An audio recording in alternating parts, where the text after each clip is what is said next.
D'abord, la connexion au portail. Vous allez ouvrir un navigateur et vous connecter à portail.solaire.restia.fr ou bien preprod-portail.solaire.restia.fr. Cela va vous amener sur une page d'authentification qui va vous permettre de saisir votre login et votre mot de passe. Donc nous allons faire cette saisie et nous connecter au portail. Notez au passage que si vous avez un problème de mot de passe, vous pouvez utiliser mot de passe oublié pour pouvoir vous faire une demande de renouvellement de mot de passe. Une fois connecté au portail, nous voyons les différents blocs qui s'affichent, qui nous disent qu'il n'y a pour l'instant absolument rien à faire sur le portail puisque tous les documents sont à 0.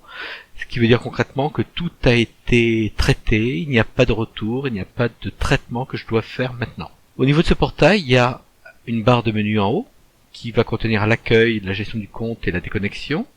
L'accueil va permettre de revenir systématiquement à l'écran d'accueil quand on va être ailleurs dans les menus. Par exemple, si je vais dans mon compte, je vais avoir la possibilité de modifier un certain nombre de choses, entre autres le mot de passe de connexion. Dès que je vais saisir le mot de passe, je vais voir que mon mot de passe pour l'instant est faible, c'est normal, j'ai rien mis dans le mot de passe, et je vais avoir des conseils qui vont être donnés pour augmenter la sécurité de mon mot de passe. Donc je vais commencer par exemple à saisir un mot de passe. Là j'ai saisi effectivement un mot de passe de 5 éléments, mais sans aucune subtilité, moins de 6 caractères, etc. Et j'ai globalement une sécurité de mot de passe qui est faible. Lorsque je vais confirmer mon mot de passe, il m'indiquera que la concordance de mot de passe est bonne. Concordance mot de passe, oui. Mais mon mot de passe est particulièrement faible. Je peux par exemple rajouter des chiffres et des lettres dans mon mot de passe pour obtenir un mot de passe beaucoup plus fort. Et là, j'ai le maximum de niveau de sécurité. Donc le système de correction de mot de passe va être capable d'estimer au fur et à mesure de la saisie des mots de passe la force. Et vous voyez qu'il n'y a plus de commentaires, ça veut dire que j'ai utilisé toutes les combinaisons et tous les conseils qu'il m'a donnés pour saisir le mot de passe.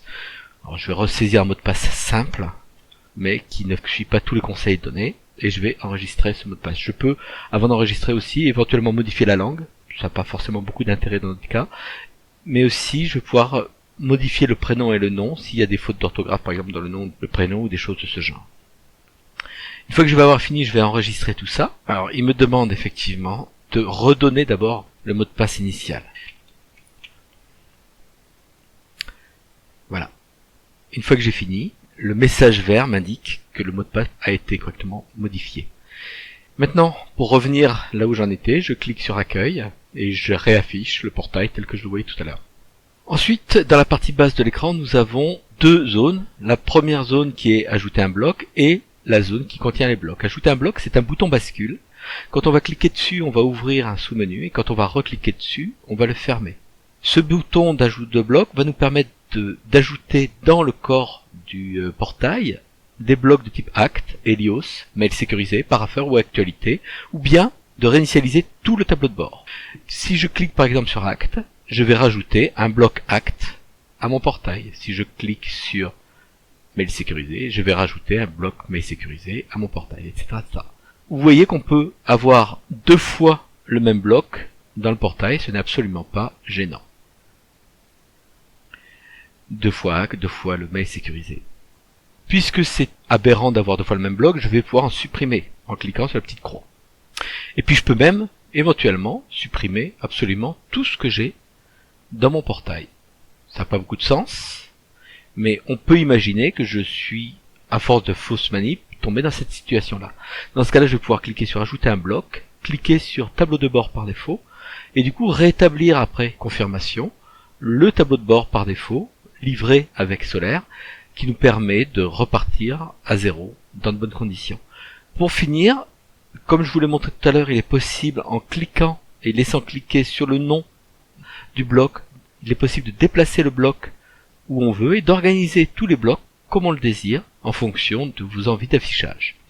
On va pouvoir masquer ou afficher le contenu d'un bloc. Quand on va cliquer sur l'œil, on va masquer le bloc. Quand on va recliquer sur l'œil, on va le réafficher. Il va être aussi possible de mettre un bloc affiché sur l'intégralité de l'espace d'affichage. On va cliquer sur la double flèche, agrandir. Comme ça, on ne va voir au niveau des blocs que le bloc que l'on a agrandi. Il va être possible de le ramener à sa taille initiale en cliquant à nouveau sur réduire.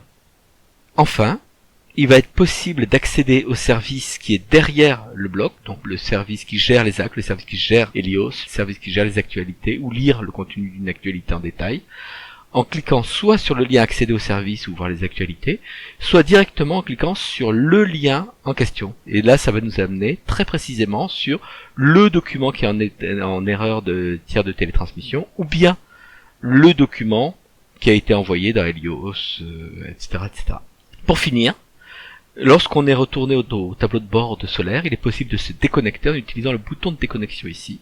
Lorsque sera déconnecté, Solaire va nous afficher la page d'accueil, et il sera possible soit de se reconnecter en cliquant sur le bouton se connecter ou en recliquant sur le bouton accueil, soit de faire une demande de nouveau mot de passe qui nous sera envoyé par mail au cas où on a perdu son mot de passe. Il est très fortement conseillé, lorsqu'on a terminé une session sous le portail, de fermer complètement le navigateur afin de ne pas avoir des problèmes de session d'authentification unique. Voilà pour la présentation du portail Solaire.